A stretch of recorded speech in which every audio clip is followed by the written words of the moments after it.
mengi ambao tumezungumza na mengi ambao tutaendelea kuzungumza, kwa sababu uhusiano wetu na Tanzania sio tu mambo ya afya, ni kama kuzungumza na dada na ndugu yako.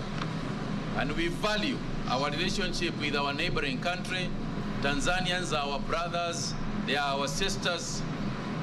We are collaborating in very many other areas. COVID-19 is a current discussion, but as you are all aware, there is also malaria issues that are affecting us across the border. There are other issues, polio and so on, that we have to continue collaborating. Moving into the future, there will be very many other aspects of collaboration, including skills development and so on and so forth. So at this juncture, before I go any further, I want to take this opportunity to invite my sister to also say a few words, and then perhaps we can allow one or two questions. Karibu sana waziri. Asante sana kaka yangu Mutsai Kagwe, waziri wa afya wa Kenya. Asante sana mheshimiwa balozi wetu uliyeko hapa unayewakilisha Tanzania nchini Kenya, ndugu yangu mheshimiwa Simbachawene, wataalamu wote wa wizara zetu za afya nchini Kenya na Tanzania, lakini bila kuwasahau marafiki zangu wapendwa sana wanahabari. Amjambo? Mambo poa. Sasa hivi nitawapa certificate za Kiswahili A wote. Mmeiva. Mheshimiwa waziri wa afya wa Kenya, napenda kuchukua fursa hii kumshukuru Mwenyezi Mungu, kuwashukuru marais wetu wawili wa Jamhuri ya Muungano wa Tanzania, Mheshimiwa Samia Suluhu Hassan pamoja na rais wa Kenya Mheshimiwa Uhuru Kenyatta kwa maono yao kwamba walihitaji siku ya leo iwepo. Mungu awabariki sana. Siku ya leo imekuwepo kwa sababu Mungu alishaiweka akapitishia kwa marais wetu. Tumekuja hapa, mmetupokea vizuri, tumejisikia tuko nyumbani, tumewakagua, tukaona kwamba nyinyi rafiki zetu, ndugu zetu ambaye mlikuwa kwetu Tanzania, mmehamia huku mkaanza maisha, tumekuja kuwatembelea. Hongereni sana, kwa sababu amani na utulivu na upendo tuliouona hakika unatuthibitishia kwamba nyinyi ni ndugu zetu. Mheshimiwa waziri, umesema vizuri kwamba tatizo hili la ugonjwa wa COVID ni ajenda mojawapo iliyotuleta hapa, lakini tuna ajenda nyingi sana za afya ambazo inabidi tuendelee kuzitazama. Kwa hili la COVID umesema vizuri, ni tatizo la kidunia, tatizo la Afrika, tatizo la Afrika Mashariki na tatizo la nchi moja moja ambazo zinaishi pamoja. Lazima tuangalie namna gani halitatudhuru sana, maisha yaendelee, uchumi uendelee, ustawi wa jamii uendelee, kwa kuweka makubaliano yanayotufanya wote tuwe na amani kama watu tunaoishi kwenye eneo moja, kijiji kimoja cha dunia, Afrika au East Africa. Nipende kusema machache kwamba ugonjwa huu ambao umetufika, Mungu hawezi kutuacha tukose suluhu ya kuudhibiti. Ametupitisha kwenye mengi, umetufundisha mengi, na viongozi wetu wanaendelea kutupa maono mengi. Sisi kazi yetu kama wenye dhamana za afya kwa ushirikiano na wataalamu wetu wa nchi zote ni to translate the visions of our leaders to become the reality. Hii ndio kazi iliyotuweka hapa. Umeongelea maneno hayo machache kuhusu maeneo ya mashirikiano ambayo tutaenda kuyatamka leo kama komunike ya kwetu sisi, hasa katika masuala ya cross borders initiatives. Hivi mtu akifika kwenye boda ya Kenya na Tanzania anatakiwa asisumbuliwe kwa lipi ambalo ameshalifanya alikotoka. This is an issue. Lakini je, huyu anayekuja na ndege za kimataifa na ile certificate kubwa ya PCR test iweje Tanzania iwe masaa 72 wakati Kenya ni masaa 96? Haina maana yoyote. Ni sisi wataalamu wa kuguide viongozi wetu ili tuweze kuharmonize wananchi wetu na wageni wetu waweze kufurahia kuwa katika nchi zetu. Lakini masuala mengine yote ya kupeana taarifa yamekaaje? Taarifa ikisoma Tanzania inasoma nini Kenya? Masuala ya kusaidiana. Kenya wameshafikia hapa kwenye shughuli hii, wana uzoefu huu. Lazima niende Marekani au Canada kujifunza au nijifunze Kenya? Wanatusaidiaje? Lakini masuala ya future, huu sio mwanzo na mwisho wa magonjwa. Magonjwa yataendelea kuwepo. Tunajifunza nini kutokea hapa? Wapi hatukufanya vizuri, tufanye vizuri sana. Kwa hiyo kwa haya sisi kwa pamoja tumepokea wito wa marais wetu. Sisi kwa pamoja tutatembea na wito wa marais wetu na maono ya marais wetu, na kwa kikao tulichofanya ndani, we have become a family very strong, solid, bold, and our spirits now have been very well united for future, and let us keep this so that we can make East Africa one, we can manage our problems, we can solve all our problems. We have enough solutions, experiences, we can exchange and make East Africa a friendly country for us and whoever comes to visit and live with us. With these few remarks, I thank you very much. Karibuni Tanzania, wanahabari, karibuni Tanzania, mje mtembee muone tunachofanya, na wakwetu watakuja kwenu. Asanteni sana na Mungu awabariki. Asanteni sana. Thank you all very much. Thank you very, very much, Waziri, for your very, very kind words. And indeed, what you have said is true. A new spirit of togetherness, a new wind of cooperation is there between our two countries. And given the spirit that our two presidents have established, we want to use it to ensure that we can use it for the benefit of our people, for better health of our people, and for better movement of our people and better trade for our people. So with those few remarks, we would like to take one or two questions, and our guests are now going to Kenyatta University to visit there, Kenyatta University Teaching and Referral Hospital, and therefore we'd like to give you an opportunity to ask one or two questions. Please identify yourself. Just one question.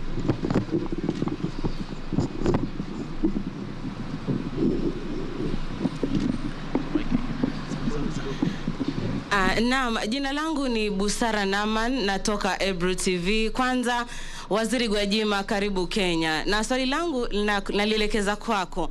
Samahani, lakini umekuwa miongoni mwa viongozi nchini Tanzania ambao mlikuwa mnawasihi wakazi wajifukize katika jitihada za kukabiliana ama kujikinga dhidi ya COVID. Je, bado unaendelea na msimamo huo? Asante. Please state your name and media house. Okay. My name is Ben Kirira, K24 TV, and my question is directed to you, Waziri Mutahi Kagwe. We continue to see infections spreading across learning institutions, especially among students. We've seen multiple cases rise up recently. So what is the way forward? Are there any talks between the Ministry of Health and that of Education, of course, to mitigate this? Thank you.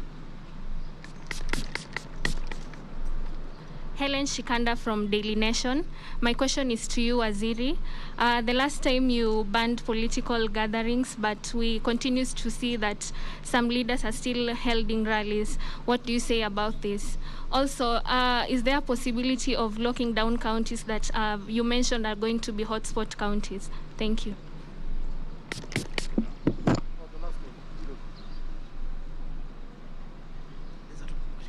Okay. Zainab Mohammed, TV47. My question is directed to you, Bwana Waziri. Any update on the state of variants in the country, the Delta variant, and the role it's playing towards propagating the third wave? Yeah.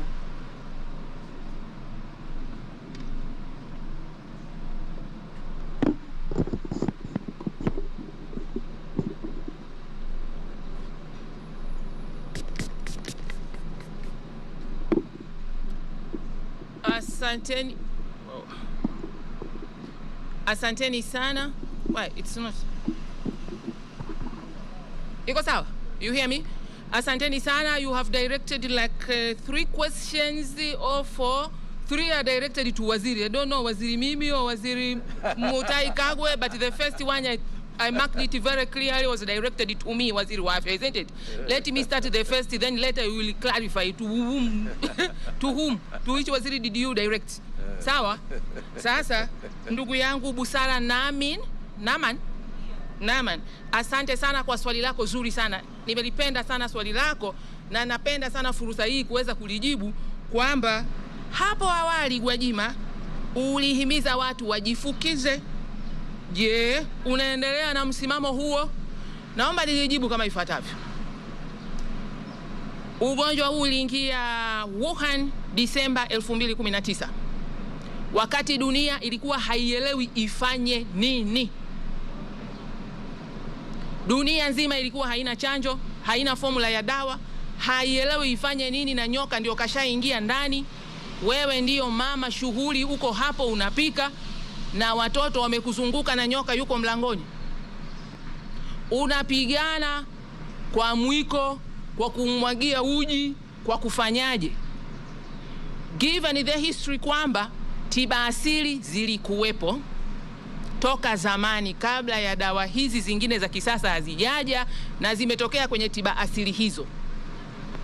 Zilisaidia mambo mengi, na hizo tiba asili kwa Tanzania zina baraza la tiba asili lililoko kisheria, sheria iliyopitishwa na Bunge la Jamhuri ya Muungano wa Tanzania, na liko linked na wataalamu wanaozikagua tiba asili hizo, mkemia mkuu wa serikali pamoja na NIMRI, na zimeonyesha kusaidia watu wanaobanwa na kifua, na dawa hamna duniani kokote na chanjo hazipo.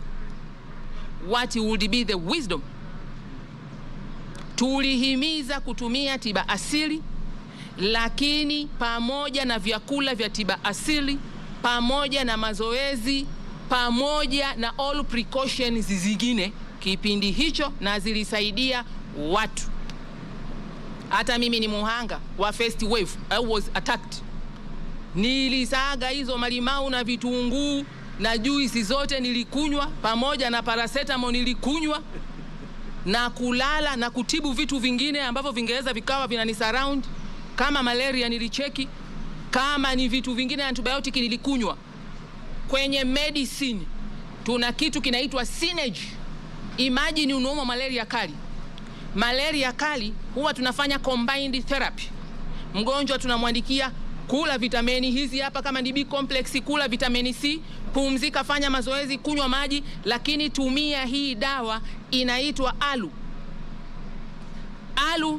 au artemether. Unafika mahali temperature iko juu, unafanya combined therapy.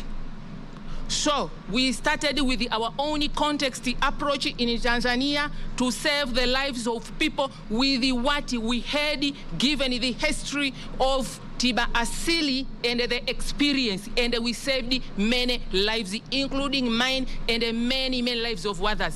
Wataalamu wetu walitumia. Sayansi ikaendelea kutoka mwaka 2019 ukaja mwaka 2020. Watu wakaanza kuangalia kwenye pool ya vaccines studies zilizopo zinazohusiana na SARS-CoV-2. Si kwamba wanasayansi walikuwa wamekaa tu, walikuwa wanatafuta majibu kutoka kwenye akiba zao za study mbalimbali ambazo ziko related na ugonjwa huu. Ilipofika mwaka 2020 mwishoni, zikaanza kuja news kwamba maybe there will be vaccine and blah blah. Mheshimiwa Rais wa Jamhuri ya Muungano wa Tanzania wa awamu ya 5 hayati John Pombe Magufuli akiwa Chato tarehe 27 Januari 2021 akasikia habari za chanjo. Akasema Wizara ya Afya Tanzania, musiwe mnakimbilia chanjo bila nyinyi kujiridhisha. Machanjo siyo mazuri. Kuna nchi fulani iliwahi kukimbilia chanjo bila kujiridhisha, ikapata matatizo fulani, na nyinyi mukajiridhishe. Tarehe 27 Januari 2021. Tarehe 1 Februari nikaitikia tamko hilo, mimi Waziri wa Afya Dr. Dorothy Gwajima. Nikaita press kama nyinyi hapa. Nikawaambia tumemsikia Mheshimiwa Rais akiwa Chato alivyosema, pamoja na kusema yote kuangaliza kuhusu chanjo. Amesema tukajiridhishe, na sisi tunaanza kujiridhisha. Chanjo bado, mpaka tujiridhishe. Tuendelee kujifukiza, piga tiba asili, fanya mazoezi, kula malimao, vitamini C, kazi iendelee. Mwenyezi Mungu akampenda sana hayati John Pombe Magufuli, akaja Mheshimiwa Samia Suluhu Hassan, rais wa awamu ya 6, akasema kazi iendelee. Kazi ya kuendelea kujiridhisha na chanjo ikaendelea. akaunda kamati ya wataalamu, niangalizieni wapi hatuendi vizuri, wapi tunatakiwa tuende vizuri kwa nyakati za sasa. Wakamwambia sasa chanjo hizi zilizoanza kusemwa mwaka 2020 ambazo tulikuwa hatuna uhakika nazo tujiridhishe, sasa nchi nyingi zimeshatumia. Kwenye COVAX facility zimeshafika nchi kama 175, tunazo data hizi hapa. Chanjo inapunguza ukali wa magonjwa, chanjo inapunguza vifo, data tunazo, tumereview, tumetimiza agano la kujiridhisha. Hivyo tunakushauri Mheshimiwa Rais, fikiria sasa kuanza kuingiza afua ya chanjo Tanzania. Afua ya chanjo tumeingiza kwa mwelekeo huo, kwa Mheshimiwa Rais kujichanja mwenyewe hadharani na sisi wasaidizi wake kujichanja, na sasa tunaendelea vizuri, na tunasema kwamba kama unapotumia quinini IV high load kwenye severe malaria, unachomwa na artemether na unapewa na vitamini C na unaambiwa unywe maji mengi, unaambiwa upumzike. Hatujasema tulifanya dhambi kujifukiza, hatujasema tulifanya dhambi kula tiba asili. Tunasema hivi, kwa sababu tunafua ya chanjo sasa hivi, silaha hodari sana, njoo pata chanjo yako, alafu ugonjwa ukikupata hautakuwa mkali, hautaenda kwenye vifo. Ukifa inatokea umekufa, kwa sababu hata wanaotibiwa kwa malaria wenye chanjo za TB na wenyewe nao wanakufa, inategemea na profile ya afya yako. Lakini tiba asili zinaendelea kusinergy vita vya huyo mdudu kwa kuongeza vitamini hizo C tulizokunywa, kujifukiza. Angalia condition yako pale Muhimbili, walishatoa na maelekezo ni mtu gani wa condition zipi can do that. Kwa hiyo hatubomoi na hatukani tulichokifanya, tulianza nacho kama silaha ya awali na sasa tuko kwenye silaha advanced. Ukienda vitani huruhusiwi kwenda na kisu na fimbo, hata kama una AK47, kazi inaendelea. Asante sana Naman Busara. Asante. Thank you very much Waziri. Nafikiri, I think that is settled. Honestly, I felt that it is settled. Asante. Asante sana. Ben, you are asking about the issue of infections.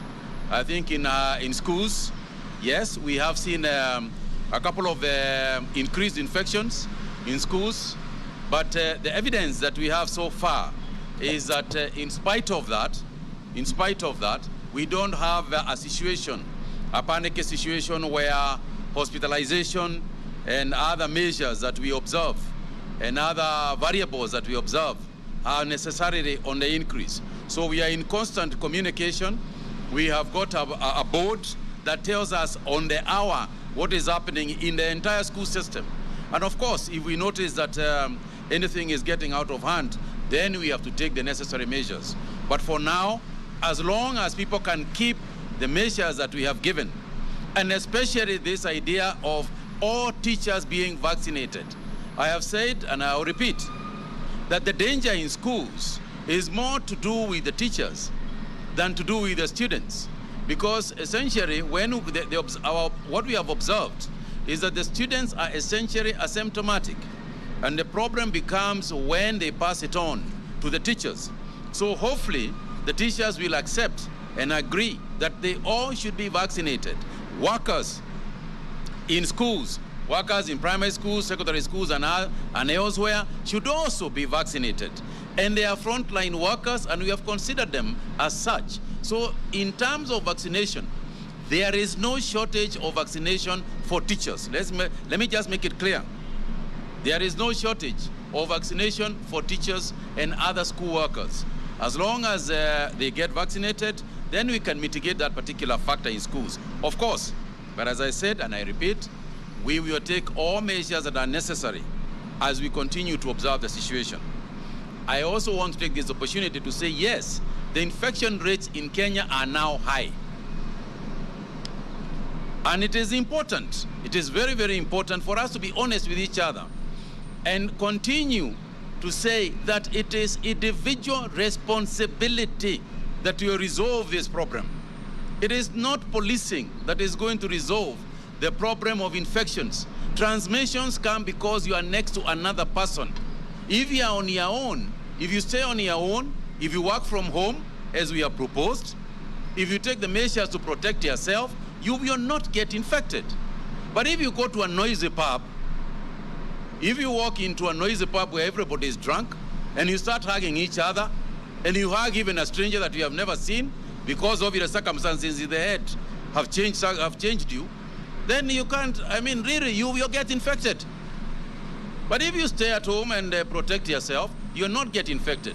But I want to repeat, let not Kenyans come and start sending us messages every time, on the hour. There is a group of people who are crowding in such and such a place. There is another group of people, and another one, and another one. The police can't be everywhere. We don't have a single policeman for everybody, for every individual. So please, let us remember that it is you individually who is going to save yourself. And it is your responsibility to save yourself. It is not the responsibility of government to save you. It is the responsibility of individuals to save themselves. Governments create the environment in which you are able to do that. And I cannot emphasize enough the aspect of individual responsibility in this fight against COVID-19. And it is true, as Aina has asked, that there are variants. Variants are changing. Right now, the dominant variant is obviously the Delta variant. And the Delta variant, the difference is that it is more virulent. It is transmitting faster than the other variants that we have had. The severity of the disease is also higher with the variant. So what we are saying, in effect, is that we don't know which other variant are going to come, because we started off, now this is the third variant that we are experiencing. God knows which variant is coming next. It could be better, it could be worse. But for us, we are not taking anything for granted. We are assuming that we are in danger and continuing to take the measures that are necessary to protect ourselves against any variant, not just the Delta variant. On the issue of, I think it is Helen who asked about the political rallies. I don't think, Helen, you want me to repeat what I have said before. Essentially, if people are going to a political rally, the responsibility of what happens thereafter lies both with the politicians as well as those who attended the political rally. I can tell you for a fact that nobody is going to make me attend a political rally. But over and above the political rally is also other gatherings. There are also the social gatherings. Very, very, very, very, very dangerous are funerals, because what is happening, and we have emphasized, within 72 hours, please, let's bury our loved ones. Let's not be forced. Let's not wait for enforcement on this issue, because you are talking about a very, it's humanity, it's human feelings. And we don't want to go into a funeral and start beating people up and sending people away who have attended the funeral. But we have also noticed people are attending funerals, and then following that funeral, then we attend their funerals. Unaenda mazishi, alafu ukiwa na afya mzuri, alafu a couple of days later tunakuja mazishi yako. Alafu wale wengine sasa wanafuata hiyo mazishi yako, naenda mazishi yao. Kwa hivyo mingi nimewasihi tu wa Kenya, kama mtu ameenda jameni, let's pray. This is a new normal. It's a new normal. We are very, very emotional people. We like to take care of our people. We like to attend funerals as a show of solidarity with those who are passed on. But this is a time when a show of solidarity through a telephone call, through other means, may serve the purpose. Because there is no point of showing solidarity by following the deceased. And this is happening all over the country. So I urge you, please, whether it is a political rally, whether it is a funeral, whether it is a social gathering, let's protect ourselves and just hold it inside. Even baby showers. Last year we had that issue of baby showers. Now we have started all over again. And that's why you are seeing the statistics. 1-year-olds, 2-year olds. Na tulisema mwaka uliopita, ukiwa mtoto amezaliwa, wewe tuma M-Pesa. Akiwa mkubwa utaenda kumsalimia. Lakini kwa wakati huu mtumie M-Pesa, mama atafurahia sana. Usitume hiyo towel hatujui ilitoka wapi, kama ina virusi, mtumia mama pesa ajinunulie hiyo towel. Ndio aioshe na afanye ile ingine. So my friends, this is not the normal times. Let us not pretend that it is, because it isn't. Asanteni sana, and thank you very much, Waziri. Asante sana. Yes.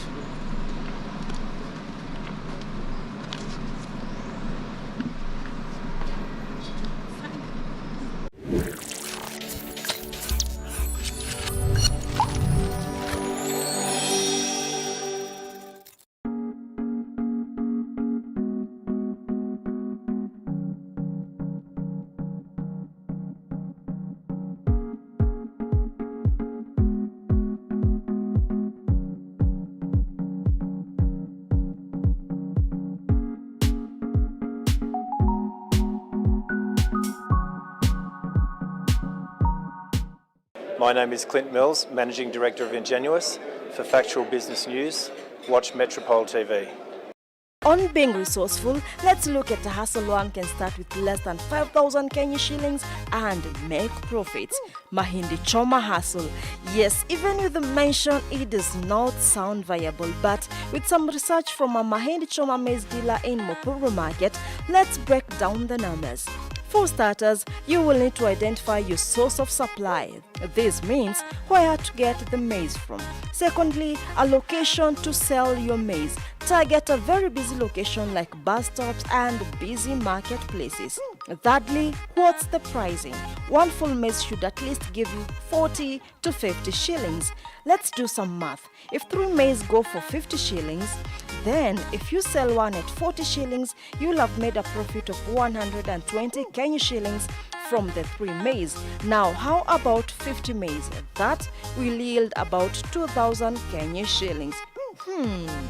How about